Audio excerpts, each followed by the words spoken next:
मी असं म्हणेन की ओमेगा 3 जे असतं ते खूप शरीरासाठी आवश्यक असतं. ते आपल्याला सगळ्या प्रकारच्या नट्सपासून मिळेल, म्हणजे आल्मंड्स असेल, वॉलनट्स असतील किंवा पंपकिन सीड, सनफ्लॉवर सीड सारख्या सीड्स असतील ह्याच्यापासून मिळेल.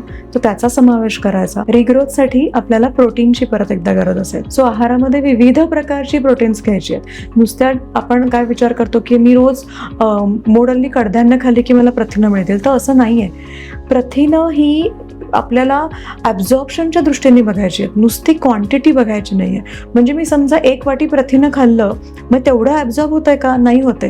कारण का तो प्रथिनांचं जे ॲब्झॉर्प्शन आहे ते बायोलॉजिकल व्हॅल्यूवर अवलंबून असतं, म्हणजे त्याचा जो ॲब्झॉर्प्शन कोशंट आहे त्याच्यावर अवलंबून आहे. सो आहारामध्ये आपण वेगवेगळ्या व्हरायटी, प्राणीज आणि वनस्पतीजन्य या दोघांचाही समावेश करायचा. ओमेगा 3 साठी नट्स अँड सीड्सचा समावेश करायचा. अँटीऑक्सिडंटसाठी फळांचा समावेश करायचा.